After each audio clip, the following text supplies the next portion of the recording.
Hello student, welcome to our YouTube channel.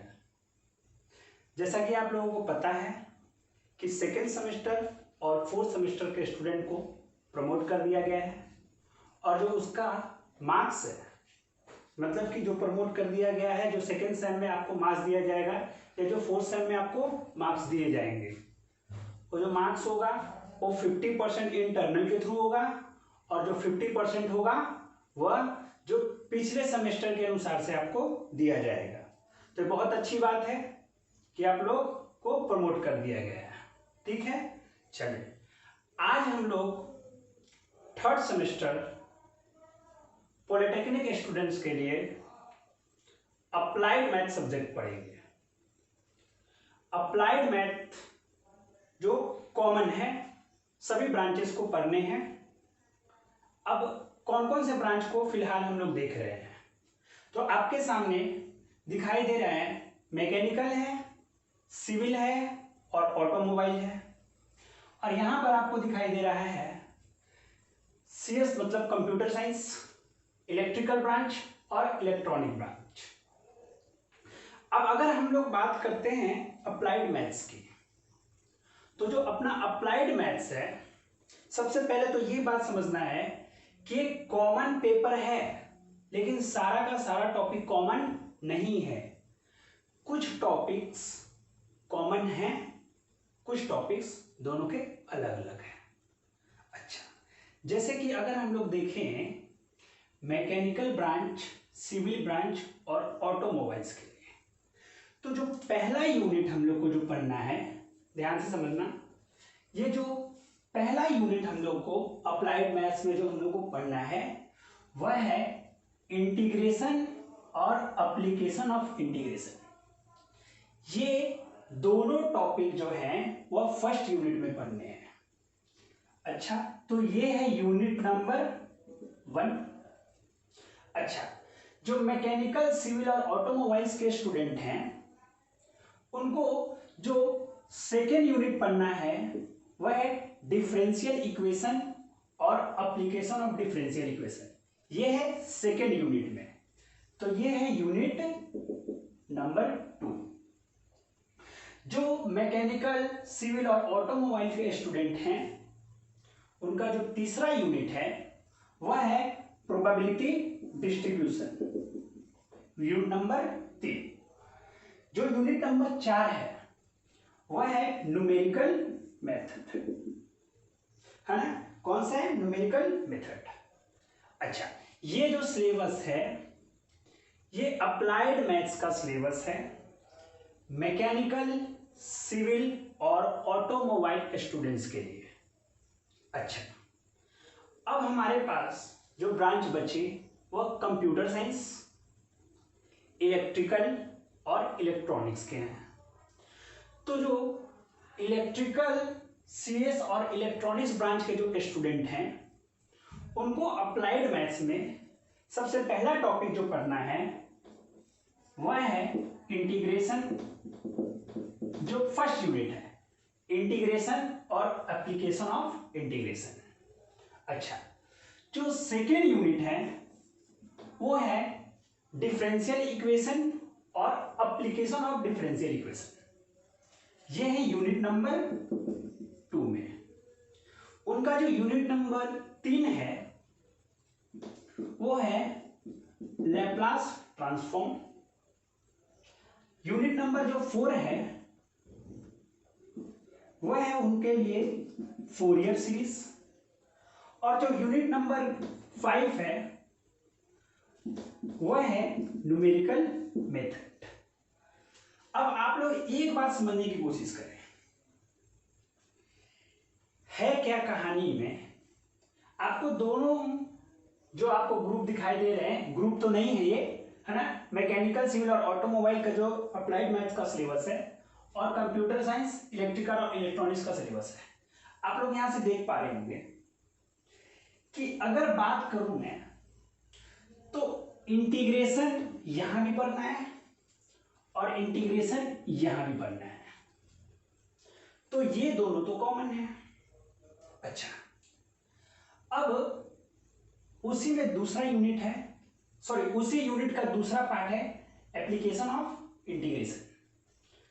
तो यहां भी पढ़ना है एप्लीकेशन ऑफ इंटीग्रेशन, लेकिन ये टॉपिक जो है एप्लीकेशन ऑफ इंटीग्रेशन सिर्फ नाम के लिए सेम है। इस वाले कहानी में मैकेनिकल, ऑटोमोबाइल और सिविल के लिए ये जो हम लोग एप्लीकेशन ऑफ इंटीग्रेशन जो पढ़ेंगे, एप्लीकेशन ऑफ इंटीग्रेशन जो पढ़ेंगे उसमें हम लोग पढ़ेंगे area between two curve, area between two curve, ठीक। फिर हम लोग पढ़ेंगे इसी में सेंटर ऑफ ग्रेविटी, फिर इसी में हम लोग पढ़ेंगे मोमेंट ऑफ इनर्शिया। ये किसके लिए है? एप्लीकेशन ऑफ इंटीग्रेशन में मैकेनिकल, सिविल और ऑटोमोबाइल स्टूडेंट के लिए है। अच्छा भाई, तो जब इनकी बात होगी एप्लीकेशन ऑफ इंटीग्रेशन की, तो इनमें हमको पढ़ना है ये बात एरिया बिटवीन टू कर्व। पहला जो है हम लोग पढ़ेंगे एरिया बिटवीन टू कर्व, लेकिन ये सारे टॉपिक इनमें नहीं मिलेंगे। उसके बाद इसी में हम लोग को पढ़ना है आरएमएस वैल्यू और मीन वैल्यू, ये दोनों चीज इसमें पढ़ना है। अच्छा, ये जो डिफरेंशियल इक्वेशन जो आपको दिखाई दे रहा है वो यहां भी पढ़ना है, सेम, कोई कष्ट वाली बात नहीं, एकदम डिट्टो जीरोक्स।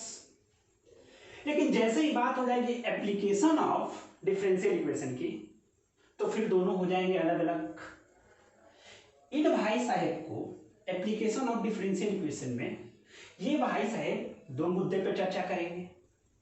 पहला मुद्दा इनके लिए होगा सिंपल हार्मोनिक मोशन, और दूसरा जो इसी में हम लोग को पढ़ना होगा वो हम लोग पढ़ेंगे इस वाले में एप्लीकेशन ऑफ डिफरेंशियल इक्वेशन में एक एसएचएम, और एक हम लोग पढ़ेंगे रेक्टिलिनियर मोशन जो कांस्टेंट एक्सेलरेशन और वेरिएबल एक्सेलरेशन के बारे में डील करेगी। हम बोले बिल्कुल सही बात। अब जो तीसरा है वो आप साफ दिखाई दे रहा है कि ये अलग है और ये भी अलग है। हाँ, ये जो यूनिट नंबर 5 है वो दोनों के लिए क्या है? सेम है। बोलो क्लियर है? अच्छा, एक बात और समझने की कोशिश करें, हम क्या बोल रहे हैं। ये जो है वो सेम है, ये जो है वह डिट्टो जीरोक्स है, लेकिन और इसमें से कुछ भी कोई खास बात कॉमन नहीं है। अब मन में एक सवाल उठता है कि सर जब से पॉलिटेक्निक में हम लोग आए हैं तब से सर हम लोग गणित पढ़ रहे हैं। पहले बेसिक मैथ पढ़े, फिर हम लोग इंजीनियरिंग मैथ पढ़े, और आज हम लोग क्या पढ़ रहे हैं? Applied math. तो आखिर कुछ तो बात है, क्योंकि इसका नाम ही पड़ा है अप्लाइड मैथ। अच्छे से समझ लें, इस वाले मैथ्स का नाम है अप्लाइड मैथ, और अप्लाइड मैथ नाम है, इसका मतलब ये सब जो टॉपिक है, जितना भी टॉपिक, वो हम कहीं ना कहीं यूज करने वाले हैं अपने इंजीनियरिंग लाइफ में, इसीलिए इसका नाम पड़ा है अप्लाइड मैथ। हम लोग इंजीनियरिंग में कहीं कब करेंगे सर? ये कब हम लोग करते हैं? ये सब पढ़ते हैं एप्लीकेशन ऑफ इंटीग्रेशन, जिसमें हमको सेंटर ऑफ ग्रेविटी पढ़ना है, मोमेंट ऑफ इनर्शिया पढ़ना है, ये कहाँ हम लोग पढ़ते हैं? तो ये जो चीज है ये हम लोग पढ़ेंगे, जैसे कि आपके यहाँ लिखा हुआ है एप्लीकेशन ऑफ इंटीग्रेशन में एरिया बिटवीन टू कर्व लिखा हुआ है, सेंटर ऑफ ग्रेविटी लिखा हुआ है, मोमेंट ऑफ इनर्शिया। ये सब हम लोग का यूज होता है इंजीनियरिंग लाइफ में, जो कि हम लोग जब पढ़ेंगे तो हम लोग तो यहाँ से निकालना सीख जाएंगे कि भाई सेंटर ऑफ ग्रेविटी कैसे निकालते हैं, है ना, मोमेंट ऑफ इनर्शिया हम लोग कैसे निकालते हैं इंटीग्रेशन की हेल्प से। तो भाई हमने निकाल लिया, लेकिन इसका यूज भी है जो हम लोग मैकेनिक्स ऑफ सॉलिड में पढ़ेंगे, है ना, आप लोग को पढ़ना भी है शायद 3rd सेमेस्टर में। तो सबसे पहली बात और सबसे अच्छी बात कि ये जो सभी जो टॉपिक हैं, जितने भी टॉपिक, इनका कहीं ना कहीं इंजीनियरिंग लाइफ में कभी ना कभी यूज आता है। तो अब एक सवाल उठता है कि सर बहुत बढ़िया बात, अगर यूज होता है तो होना भी चाहिए, ये तो बहुत अच्छा बात है।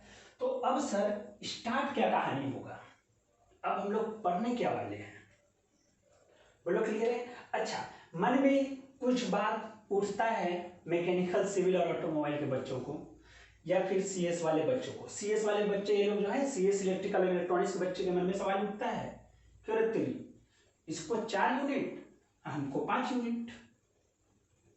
नहीं, आपका नाम भले ही 5 यूनिट है, लेकिन जो इसका ये यूनिट है ना, यहां तक बहुत बड़ा है, इसमें बहुत कुछ सीखना है हम लोगों को, सही है, मैकेनिकल वाले को। इसलिए ऐसा नहीं है कि एक का छोटा है 5 यूनिट तो मतलब बड़ा, और जो 4 यूनिट तो छोटा, ऐसा नहीं है।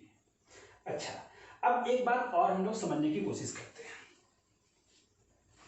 आज तो ये तो अपना सिलेबस था, लेकिन आज आए हैं तो कुछ ना कुछ तो स्टार्ट करके ही जाएंगे। अच्छा, एक बात आप लोग बता सकते हैं, हम पढ़ाएंगे तो जरूरी बहुत ही ढंग से पढ़ाया जाएगा, बहुत ही ढंग से, लेकिन एक चीज हम सबसे पहले यही आप लोग से पूछना चाहेंगे कि पिछले सेमेस्टर में हम लोगों ने क्या पढ़ा, या तो फर्स्ट सेमेस्टर में या तो सेकंड सेमेस्टर में, जितने भी बच्चे हैं सभी लोगों ने डिफरेंशिएशन पढ़ा है। और आज हम अप्लाइड मैथ में हम लोगों को इंटीग्रेशन पढ़ना है, बोलो क्लियर है। तो अब सबसे पहले कि मैथ क्या बोलता है, इंटीग्रेशन के बारे में मैथ्स का अपना क्या ख्याल है। सबके मतलब अलग अलग हैं। अब जैसे मैथ्स बोलता है, मैथ्स का नाम है कि integration is reverse process of differentiation, ये मैथ्स बोलता है।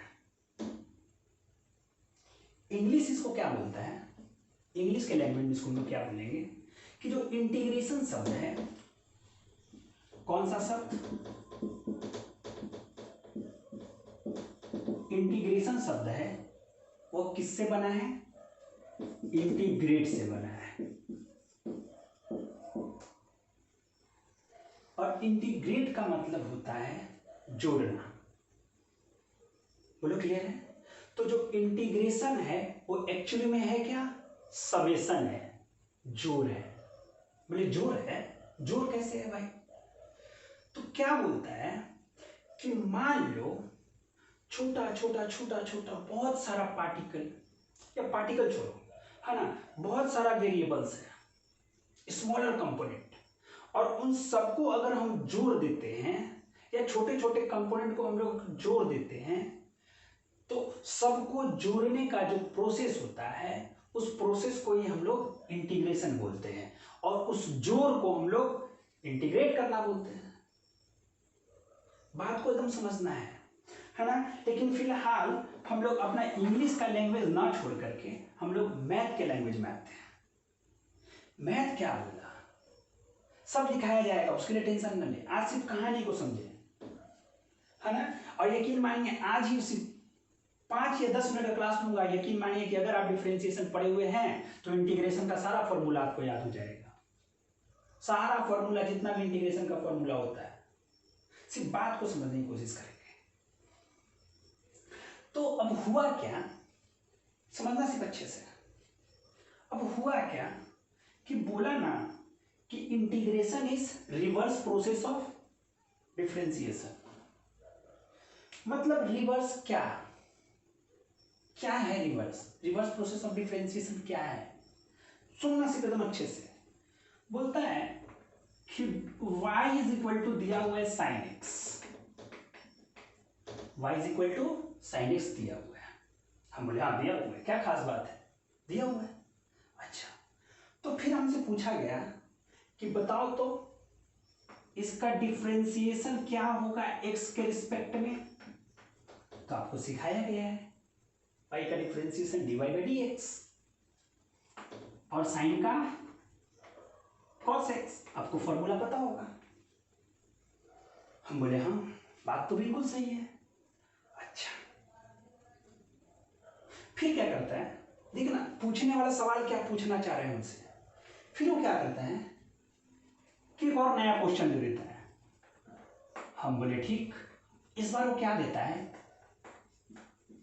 sin x प्लस 4 देता है, sin x प्लस 4 देता है और फिर बोलता है कि इसका डिफरेंशिएशन बताओ। हम बोले ठीक, बताते हैं। तो dy बाई डी एक्स क्या लिखे हम लोग, cos x, साइन का cos x और 4 का 0, क्योंकि कांस्टेंट का डिफरेंशिएशन 0 होता है। अब ना वो फिर और बेचैन हो गया, उसी में से टाइम पास कर रहा है, सिर्फ टाइम पास। सुनना इस बार क्या टाइम पास कर रहा, y is equal to sine x plus 6। बता अब डिफरेंशिएशन बताओ। हम बोले ठीक, अब ये भी बताते हैं। तो लिखे हम लोग dy by d x is equal to cos x, फिर sin x का डिफरेंशिएशन वही होगा। एकदम अच्छे से समझना, क्योंकि यही सब बेसिक है। अगर इसमें सीख गए तो सब कहानी हो गया।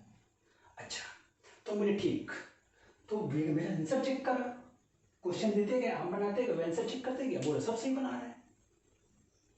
अच्छा, अब सुनना, अब इंटीग्रेशन की कहानी चालू है।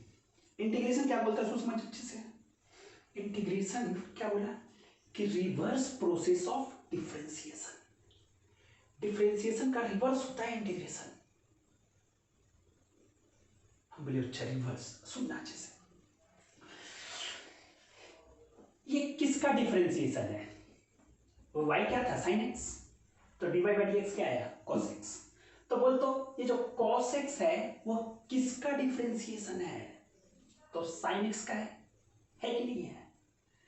cos x किसका डिफरेंशिएशन है, तो sin x का है। तो सुनना अच्छे से, तो ये किसका डिफरेंशिएशन है, ये चीज जानने के लिए हम लोग cos x को इंटीग्रेट कर देते हैं। ये किसका डिफरेंशिएशन है, ये चीज जानने के लिए हम लोग cos x को इंटीग्रेट कर देंगे। सोचना अच्छे से। तो हम लोगों ने क्या करा, cos x ये इंटीग्रेशन का साइन है सांप, तो cos x dx, तो ये किसका डिफरेंशिएशन है, ये चीज जानने के लिए हम लोग इसका इंटीग्रेशन कर दिए। तो किसका डिफरेंशिएशन है, तो साइन का, तो इसका इंटीग्रेशन जो है वो क्या हो जाएगा, साइन एक्स। बात समझ में आया, एकदम समझना, एकदम मैं एक सिंपल लैंग्वेज में लिख रहा हूं कि मान लो y is equal to f x है, इसको डिफरेंशिएट किए तो क्या आया, एफ डैश एक्स आया। अगर इस एफ डैश एक्स को इंटीग्रेट कर दोगे तो फिर से एफ एक्स ही आ जाएगा। समझे कहानी, एफ एक्स फंक्शन था, फंक्शन को डिफरेंशिएट किए, अगर जो डिफरेंशिएट किए अगर तुम उसको इंटीग्रेट करोगे तो फिर से वही आ गया। तो हुआ ना काम कि तुम यहां से ये लाए थे और इंटीग्रेट करके ठीक उल्टा फिर से आ गए, मतलब कि हम लोग डिफरेंशिएशन का रिवर्स कर दिए। बोलो क्लियर बात। अच्छा, एकदम समझते जाना कहानी, ये इतना निचोड़ है समझो कहानी का। अच्छा अब बोल तो अच्छे समझाना, इसका कहानी तुमने कहा, हम बोले हाँ बिल्कुल अच्छा कह रहा है। अच्छा अब सोच तो, ये cos x किसका डिफरेंशिएशन है, तुम बोलोगे सर इसको इंटीग्रेट कर दीजिए। अरे ये किसका डिफरेंशिएशन है, ये चीज जानने के लिए तुम लोग क्या बोलोगे कि सर इसको इंटीग्रेट कर दीजिए, तो इसको इंटीग्रेट कर दिए। देखना अच्छे से, cos x dx, तब क्या आ जाएगा, तो ये किसका डिफरेंशिएशन था, तो भाई sin x प्लस 4 का था कि नहीं था, तो लिख दिए भाई sin x प्लस 4। और फिर दिमाग खराब। अब सोच कि अब ये वाला बोल, ये cos x किसका डिफरेंशिएशन है? ये cos x किसका डिफरेंशिएशन है? तो ये जो cos x किसका डिफरेंशिएशन है, ये चीज जानने के लिए वाला cos x को इंटीग्रेट कर देंगे। और जब हम लोग इंटीग्रेट कर दिए तो आ गया sin x प्लस 6, है ना। तो भाई एक बात तो क्लियर हो गया। अब सुनना, अच्छा समझना, ये किसका डिफरेंशिएशन है, ये चीज जानने के लिए हम लोग इसको क्या कर दिए, इंटीग्रेट कर दिए। तो किसका डिफरेंशिएशन था, sin x, का आंसर आ गया sin x। अच्छा यह वाला जो cos x है ये किसका डिफरेंशिएशन है, तो sin x प्लस 4। तो ये वाला cos x को इंटीग्रेट किया तो sin x प्लस 4 आ गया। अब ना क्या हुआ कि एग्जाम में गए, एग्जाम में तो पहले क्वेश्चन यही वाला था कि बोलो cos x इंटू dx का इंटीग्रेशन बोलो क्या होगा, पहले ही क्वेश्चन। तो अब हम क्या सोच रहे हैं कि ई वाला मारे कि ई वाला लिख दे कि ये वाला लिख दे, कौन आंसर लिख दे। क्योंकि देखो अगर ऊपर वाला देखो ये किसका डिफरेंशिएशन था, इसका, तो ये चीज तो तुमको मालूम था ना कि भाई इसे, लेकिन एग्जाम में जाएगा तो थोड़ी बोल देगा कि भाई इसका ही है तो बताओ इसका क्या होगा, वो तो डायरेक्ट ही देगा और तुमसे पूछेगा कि बोल ये किसका डिफरेंशिएशन है। तो मतलब ये किसका डिफरेंशिएशन है, तुमसे ये किसका डिफरेंशिएशन है, इसका मतलब क्वेश्चन होता है कि इसका इंटीग्रेशन क्या होगा। तो सोचो ये किसका डिफरेंशिएशन है। तो मेरे मन में आया एक सवाल कि ना sin x प्लस 4 लिख देते हैं, आया सवाल कि sin x प्लस 4 लिख देते हैं। तो फिर क्या होगा ना कि प्लस 6 वाला बोला कि हमको कहीं नहीं लिखा, तो यहां पर ही तो प्लस 0 है, तो प्लस 0 बोला कि तो हमको क्यों नहीं लिखा भाई। बात समझ में आ रहा है, 0 भी उदास कि हमको नहीं लिखा, 6 उदास कि हमको नहीं लिखा, 4 तो खुश है। तो लेकिन आंसर होगा कौन, 0 की 4 की 6। तब बोला गया कि भाई मेरे 0 भी हो सकता है, 4 भी हो सकता है और 6 भी हो सकता है, तीनों में से कुछ भी हो सकता है आंसर। -10 भी हो सकता है, -15 भी हो सकता है, कुछ भी हो सकता है आंसर। तो हम बोले क्यों, तो इसका मतलब ये बात है कि यहां पर कोनो ना कोनो कांस्टेंट होगा। अब तुमको तो पता नहीं ना है कि 0 है कि 4 है कि 6 है। अब सोच तो अच्छे से, मान लो एकदम ईमानदारी से बोलना भाई, ईमानदारी से, ईमानदारी से एकदम सोच कि, या इसी को देख, इसी को देख, मान ले cos x dx है, तो किसका डिफरेंशिएशन हो सकता है, किसका डिफरेंशिएशन हो सकता है। तो भाई ये तो कंफर्म है कि sin x का तो पक्का होगा। अब प्लस में हो सकता है कि कांस्टेंट हो, क्योंकि अगर इस वाले को बंद करते हैं, इस वाले को देख, अगर हम इसका डिफरेंशिएशन करें तो sin का cos और c का 0।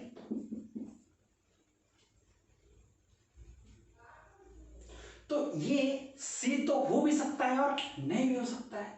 तो c क्या है, इस c क्या है, व्हाट इज c।